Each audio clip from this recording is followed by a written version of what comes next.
the medical surgical nursing 2 for the GNM second years. So in this we are going to discuss about the unit 5, that is nursing management of patient with the disorders of nose, ear and throat.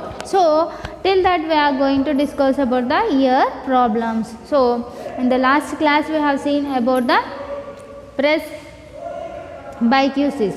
So now we are going to discuss about the labyrinthitis. So it is also one of the internal ear problem, and that is labyrinthitis. So now we will discuss about the definition of the labyrinthitis. So the definition, it includes it is an inflammation and infection of the inner ear. So there is a labyrinthitis, meaning there is a inflammation and infection of the inner ear, and it produces the disturbances of balance and hearing to varying degrees. So because of this labyrinthitis, there is a imbalance can be occur in the body. So there is a hearing loss can be occur in the varying degrees and may affect one or both ears. So because of this labyrinthitis, and it can be cause the hearing loss and in the one or both the ears, and because of this labyrinthitis, in the person may lose the balance. So the labyrinthitis meaning there is a inflammation and infection of the inner ear, and it produces the disturbances in the balance and hearing to varying degrees and may affect one or both ears. So labyrinthitis ante inflammation వాపు అనేది ఉండొచ్చు, లేకపోతే infection అనేది చెవి లోపలి భాగంలో ఉన్నట్లయితే దానిని లాబిరింథైటిస్ అంటారు. సో ది లాబిరింథైటిస్ వల్ల పేషెంట్ బ్యాలెన్స్ అనేది మెయింటైన్ చేయలేకపోతాడు, అంటే నిలబడలేకపోతాడు. సో బ్యాలెన్స్ అనేది కోల్పోతాడు. దీని లాబిరింథైటిస్ వల్ల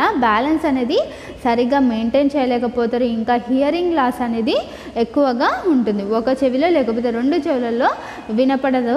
హియరింగ్ లాస్ అనేది రెండు చెవులలో ఏర్పడుతుంది. సో దీనిని లాబిరింథైటిస్ అని అంటారు. So next one is the causes of the labyrinthitis. So there is a causes includes the viral and the bacterial infection. So because of the any viral infection and bacterial infection, it may cause the labyrinthitis, and there is a mastoid surgery. So the previously the patient having any history of surgery related to the mastoid bone, and that is the mastoid bone can be situated behind the ear, and the patient having any history of mastoid surgery, and it is also leads to the labyrinthitis.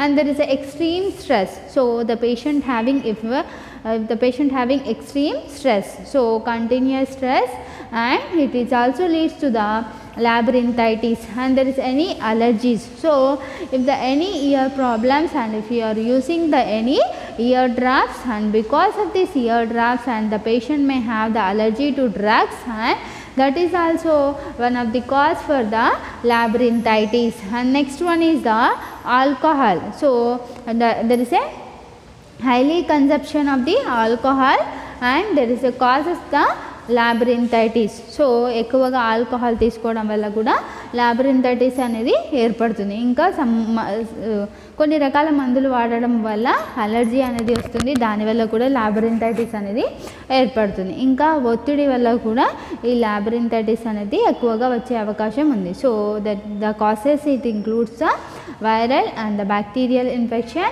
and mastoid surgery and extreme stress and allergy and alcohol. So the next one is the classification. So the classification includes the three types of labyrinthitis, that is diffuse serous labyrinthitis and diffuse suppurative labyrinthitis and circumscribed labyrinthitis. So first we will discuss about the diffuse serous labyrinthitis. So there is a diffuse serous labyrinthitis. It can be occur by the drug intoxication. So So by using this any drugs and it is become intoxication, become toxic, and it may cause the diffuse serous labyrinthitis. So because of using the drugs and it causes the toxification and it leads to the diffuse serous labyrinthitis, and it can be occur by the excessive consumption of the alcohol. So and excessive consumption of the alcohol, it causes the diffuse serous labyrinthitis. So diffuse serous labyrinthitis అంటే మందులు ఏదైనా వాడడం వల్ల అది టాక్సిక్గా అంటే విషపూరితంగా మారినట్లయితే ఈ diffuse serous labyrinthitis అనేది ఏర్పడుతుంది. ఇంకా ఎక్కువగా ఆల్కహాల్ తీసుకోవడం వల్ల కూడా ఈ డిఫ్యూజ్ సీరస్ లాబిరింథైటిస్ అనేది వస్తుంది. So the next one is the diffuse suppurative labyrinthitis. So the diffuse suppurative labyrinthitis, it may cause the inflammation in the inner ear and there is a purulent pus formation. Purulent means there is a pus formation can be occur in the inner ear. So it is called as diffuse suppurative labyrinthitis. So diffuse suppurative labyrinthitis అంటే inflammation అనేది వాపు అనేది ఏర్పడుతుంది. ఇంకా there is a pus formation అంటే చెవి నుంచి చీము కారడం అనేది జరుగుతుంది. దీనిని diffuse suppurative labyrinthitis అంటారు. Next one is the circumscribed labyrinthitis. So there is a bony capsule is eroded. So the bony capsule can be situated in the inner ear and there is a eroded means there is a hole can be occur in the bony capsule. So because of this hole and it lost its function and it may cause a circumscribed labyrinthitis and the membranous labyrinth is exposed. So if the bony capsule has damage and there is a labyrinth membranous can be exposed. So there is a circumscribed labyrinthitis. Circumscribed labyrinthitis అంటే there is a bony capsule అనేది ఉంటుంది. So దానికి whole పడినట్లయితే అది దాని యొక్క పని తగ్గిపోతుంది. So దానివల్ల ఇది circumscribed labyrinthitis అనేది ఏర్పడుతుంది. So there is a labyrinth membranous is exposed. So there is a classification, it includes the diffuse serous labyrinthitis and diffuse suppurative labyrinthitis and circumscribed labyrinthitis. So the diffuse serous labyrinthitis, there is a because of any drug intoxication and there is a excessive consumption of the alcohol, it may lead to the diffuse serous labyrinthitis. And the next one is the diffuse suppurative labyrinthitis. So it may cause the inflammation and there is a purulent formation from the ear. It is called as diffuse suppurative labyrinthitis. And the next one is circumscribed labyrinthitis. So the bony capsule become eroded and there is a labyrinth membranous can be exposed. So it is about the classification of the labyrinthitis. So the next one is the pathophysiology. Physiology includes the due to etiological factors. So because of this any viral infection or bacterial infection, because of the etiological factors, it leads to the invade the labyrinth membranous. So the labyrinth membranous, it is a bony structure of the internal ear. So it is a outer wall of the inner ear. So there is a the microorganisms are because of the any viral infection or the bacterial infection, the virus or the bacteria, it can be enter into the labyrinth membranous. So it can be enter into the labyrinth membranous and it leads to the damage the auditory end organs. So there is a auditory end organs, it includes the cochlea. So the cochlea, the main function, it transmits the sound into a electrical impulses and it can be sent to the brain. So by the organisms and it can be enter into the labyrinth membranous and it leads to the damage the auditory end organs. So because of the damage to the auditory end organs and the hearing capacity can be decreased and there is a defects on the bony labyrinth. So the bony labyrinth, it is become and it lost its function. So there is a defect can be occur in the bony labyrinth and it leads to the virus spread to the labyrinthine structure. So because of this there is a lack of the lack of function of the bony labyrinth, and it leads to the virus can be spread to the labyrinth structure. So the labyrinth structure, it is the inner ear of the inner ear parts. So the virus can be enter into the internal ear and it leads to the labyrinthitis. So there is a inflammation or infection of the inner ear. So the pathophysiology includes that due to etiological factors and invade the labyrinth membranes and damage the auditory end organs, and it leads to the defects of the bony labyrinth, and there is a virus spread to the labyrinthine structure and there is a formation of the labyrinthitis. And the next one is the clinical manifestation. So there is a clinical manifestation includes the vertigo and there is a sensory neural hearing loss. So there is a vertigo means the patient may feel that his body is moving or head is moving. So there is a clinical manifestation includes the vertigo and dizziness. So there is a feeling of movement of the head in the dizziness. So the clinical manifestation includes the vertigo and dizziness, and there is a sensory neural hearing loss. So there is a hearing loss can be occur, and there is a tinnitus. So the ringing sounds can be occur in the ear and involuntary eye movements. So because of the labyrinthitis, there is a involuntary movement of the eyeball. So there is a involuntary, the movement can be occur in the eyes. So next one is the otorrhea. So there is a otorrhea means there is a drainage or pus formation can be occur from the ear. So the otorrhea means there is a drainage from the ear, and otalgia means there is a ear pain. So the patient may have the severe ear pain, that is called as otalgia, and otorrhea means there is a drainage can be from the ear. So the clinical manifestations includes the vertigo and sensory neural hearing loss and tinnitus, involuntary eye movement, and otalgia. And the next one is a diagnostic evaluation. So the diagnostic evaluation includes the otological examination. So otological examination, in this what will happen, examine the external ear. So there is any signs of the mastoiditis. So there is any inflammation of the mastoid bone or any infection, and we can identify by the otologic examination. So otological examination means there is an examination of the external ear and there is any signs of the mastoiditis, that is inflammation of the mastoid bone. By the examination, otological examination, we can identify the problems of the mastoid bone. And there is the next one is the ocular examination.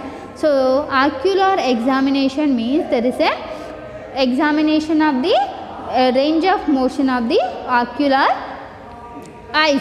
So there is a ocular examination, there is a movement of the eyeballs, and there is any pupillary reactions can be occur in the eyes, and there is we can observe by the ocular examination. So ocular examination, if the patient having any involuntary movement of the eyeballs, and we can identify by the ocular examination. So the pupillary reaction can be seen in the ocular examination. So the diagnostic findings, it includes the otological examination and ocular examination.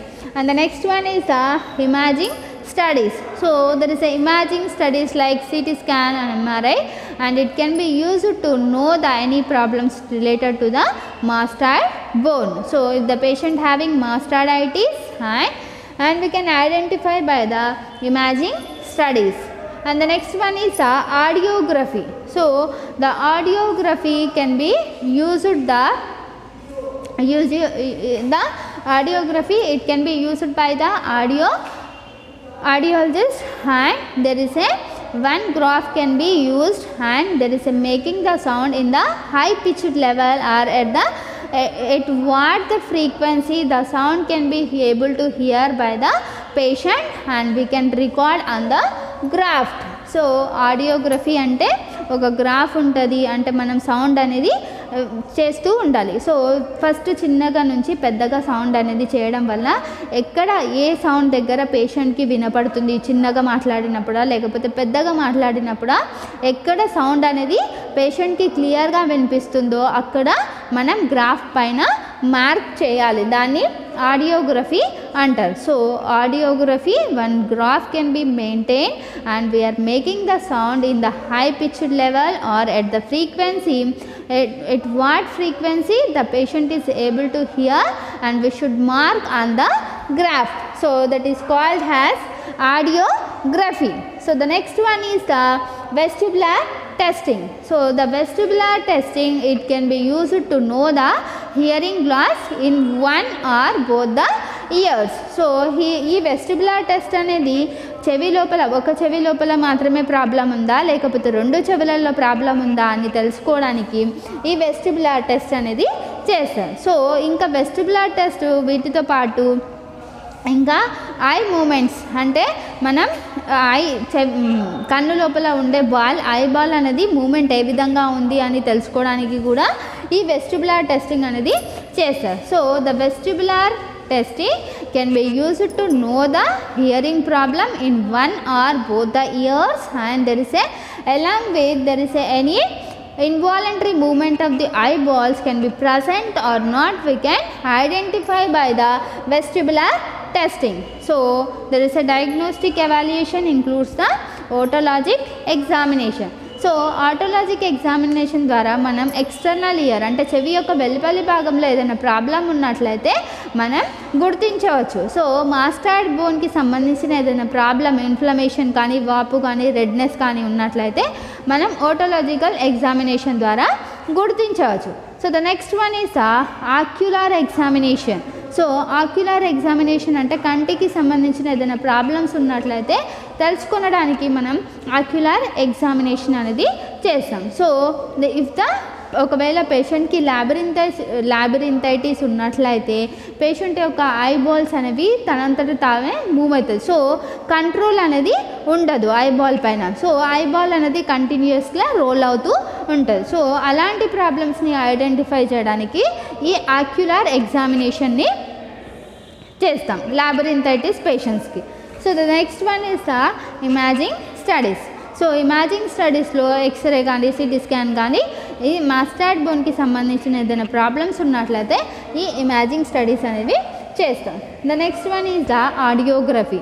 So మనం sound make చేసినప్పుడు, sound అనేది మనం produce చేసినప్పుడు ఎక్కడ ఏ level దగ్గర పేషెంట్కి వినపడుతుంది, నెమ్మదిగా మాట్లాడినప్పుడు వినపడుతుందా లేకపోతే గట్టిగా మాట్లాడినప్పుడు వినపడుతుందా, దానిని ఆధారంగా చేసుకొని మనం గ్రాఫ్ పైన మార్క్ చేయడాన్ని ఆడియోగ్రఫీ అంటారు. So the next one is the vestibular testing. So vestibular testing అంటే ఒక చెవి లోపల ఉందా లేకపోతే రెండు చెవులలో ప్రాబ్లం ఉందా లేకపోతే ఎనీ ఐబాల్ మూమెంట్లో ప్రాబ్లం ఉందా అని తెలుసుకోవడానికి ఈ వెస్టిబులర్ టెస్టింగ్ అనేది చేస్తారు. So it is about the diagnostic evaluation. Next one is the management. So the management includes the bed rest. So if the patient having labyrinthitis, and we can provide the continuous bed rest to the patient.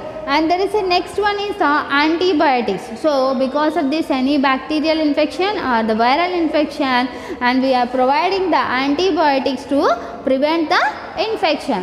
So the next one is the patient with nausea or vomiting may benefit from IV fluids and anti-emetic medication. So there is a if the patient ki ఒకవేళ వాంతులు కానీ లేకపోతే వాంతి వచ్చినట్లు అనిపించినప్పుడు కానీ మనం anti emetic drugs అనేవి వాంతులను నివారించడానికి తగ్గించడానికి ఇస్తాం. సో ఒకవేళ కంటిన్యూస్గా వామిటింగ్స్ అయినప్పుడు మనం ఐవి ఫ్లూయిడ్స్ని పేషెంట్కి ఇవ్వడం ద్వారా డీహైడ్రేషన్ని తగ్గించవచ్చు. So there is a patient having nausea or vomiting, and we can provide the IV fluids and the anti-emetic medications to prevent the vomitings and to prevent the dehydration.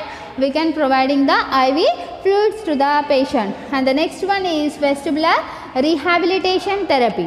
So the vestibular rehabilitation therapy, it can be used to bring the patient into a normal position. So there is a rehabilitation means if the patient is from the disease to the coming to the normal position of the patient. So there is a vestibular rehabilitation therapy, means coming back the patient into a normal position. So there is in this vestibular rehabilitation therapy, what will happen? So because of the labyrinthitis, the patient may not able to maintain the balance over the body. So by this rehabilitation therapy, and we can improve the balance of the patient, and there is a walking skills can be improved by the rehabilitation therapy, and there is a coordination between the eyeball movements. So there is a head movements and eyeball movements, there is a coordination can be maintained in the rehabilitation therapy. So the vestibular rehabilitation therapy,